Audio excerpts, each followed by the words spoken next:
So I'll be discussing about immunotherapy alone or immuno combination in the first line of metastatic non-small cell lung cancer.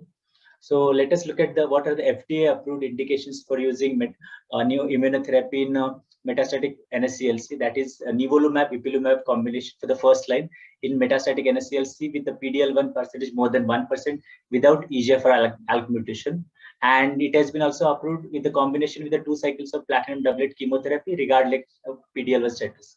There is another molecule, atezolizumab, which has been approved in the first line setting alone when the PDL1 expression is more than 50% of tumor cells or tumor infiltrating immune cells covering the more than 10% of tumor area.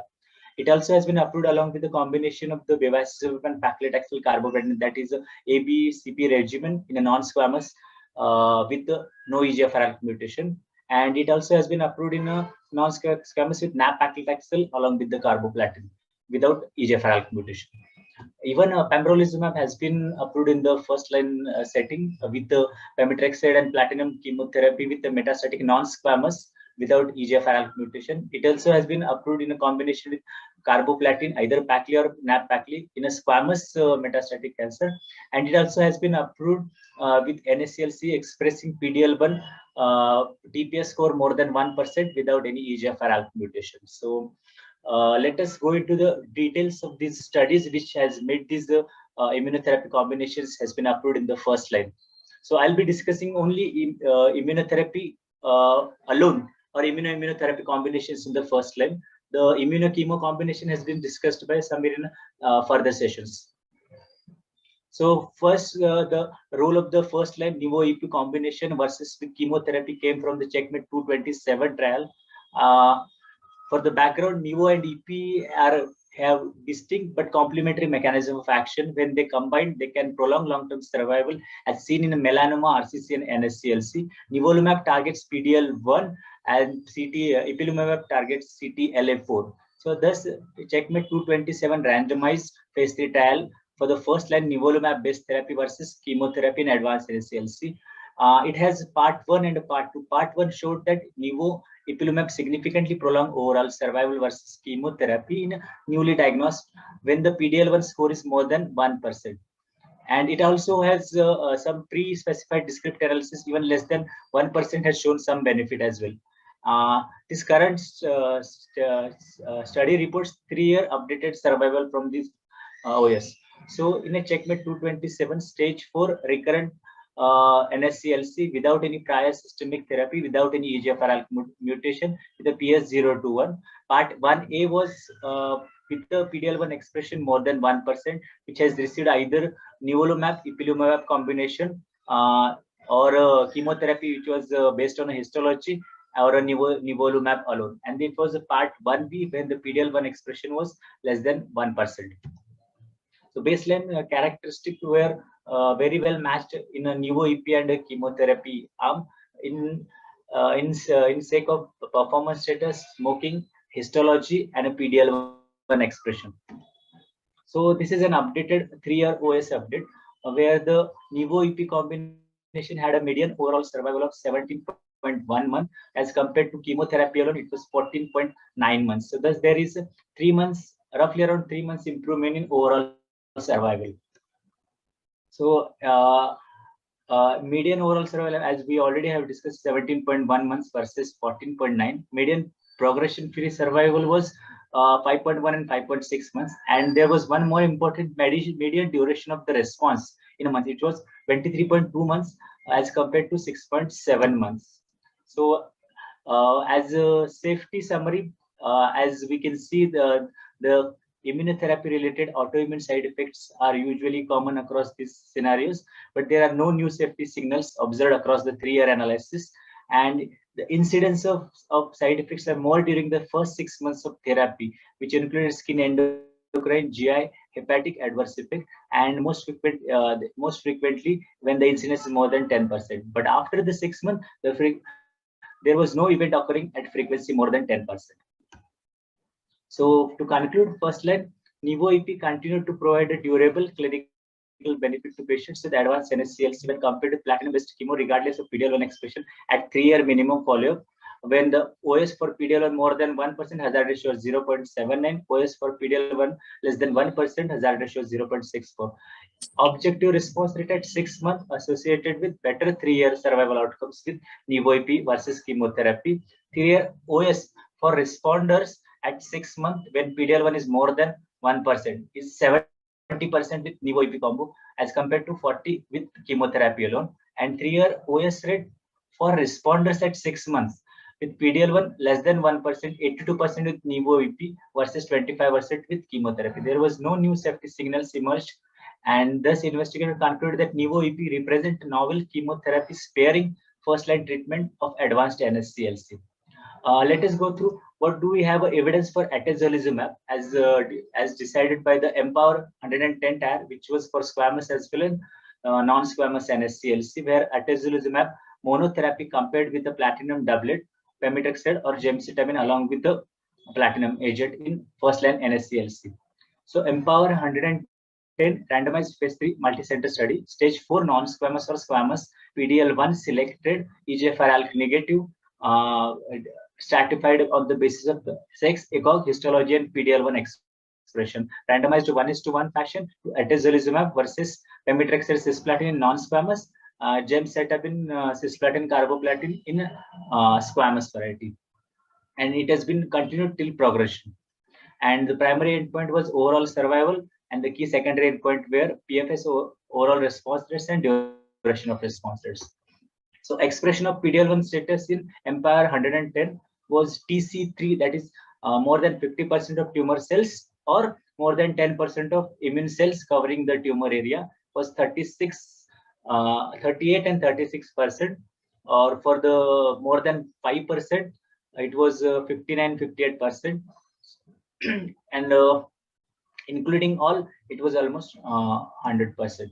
So let us look at the overall survival in high PD-L1 expressing population, that is TC3 or IC3, where the overall median overall survival was 20.2 months compared to 13.1 months when the PD-L1 expression is more than 50% or immune cell expression is more than 10% in atezolizumab arm compared with the chemotherapy alone. Similar improvement we can see in the progression-free survival also in the high PD-L1 expressing arm. It was 5 months for chemotherapy and 8.1 months for atezolizumab. It also has a good improved overall response rates, and the median duration of response rates are also better seen with the PD-L1 expression in high atezolizumab arm versus chemotherapy arm. Side effect profile is common as seen with the other immunotherapy trials. To summarize, Empower 110, atezolizumab represent promising first-line treatment option with a PD-L1 high NSCLC. It is a positive study demonstrated statistically significant improvement in overall survival. In a high TC3 or IC3 population, atezolizumab showed improvement in PFS, overall survival, and duration of response versus chemotherapy. And it has a favorable safety profile, and patient treated with atezolizumab treatment exposure then better with the chemotherapy alone. For pembrolizumab, we have a prior trial Keynote 24, which has more than 50% of PD-L1 score, has shown improvement in overall survival as compared to chemotherapy alone when the PD-L1 percentage is more than 50%. In this Keynote 42 study, pembrolizumab versus platinum-based chemotherapy with PD-L1 TPS score more than 1%. For the background, pembrolizumab was the standard of care in untreated and previously treated advanced metastatic NSCLC. Keynote 10 shows pembrolizumab monotherapy improved OS versus docetaxel, who has progressed on platinum-containing chemotherapy. Keynote 24, as we already have told you, pembrolizumab monotherapy improved PFS and OS and better safety profile when PD-L1 score is more than 50%. And Keynote 189 and 407, pembrolizumab combined with the chemotherapy has improved survival outcomes as compared to chemotherapy alone. So this is Keynote 42 trial efficacy.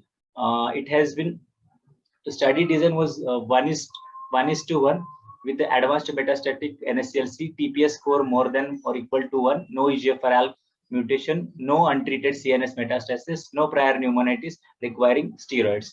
So compared pembrolizumab 203 weekly for 35 cycles, that is for 2 years, and platinum chemotherapy up to 6 cycles, followed by pemetrexed maintenance in a case of non-squamous NSCLC. Primary endpoint was OS in PD-L1 TPS score of more than 50%, 20%, and more than 1% in overall population. And the secondary endpoints were PSS, overall response rates, and duration of response rates. As we can see, the baseline patient characteristics were very well matched across the two groups, including the prior treatment as well as the PD-L1 status and the histology.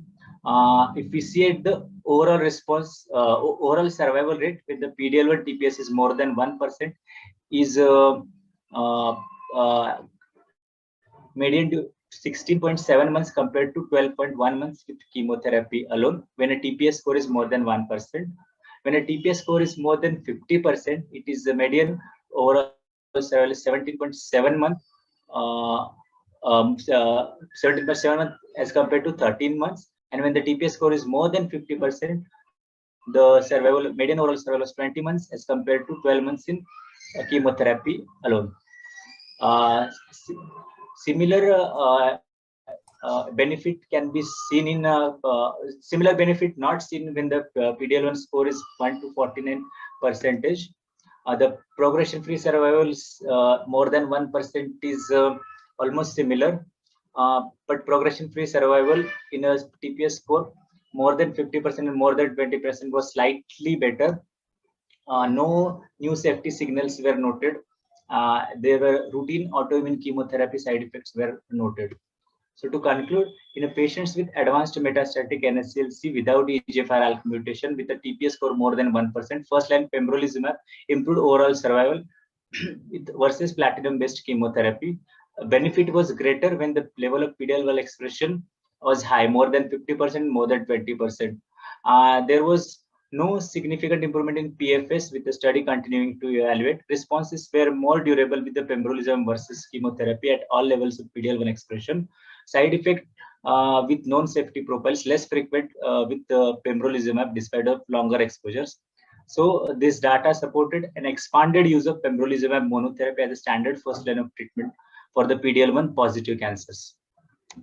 This was an updated at 5 years in intention to treat analysis when the pembrolizumab median overall survival was 20 months when the compared with the 12 months when the TPS score is more than 50%, and a duration of response was also 28 months as compared to 10 months.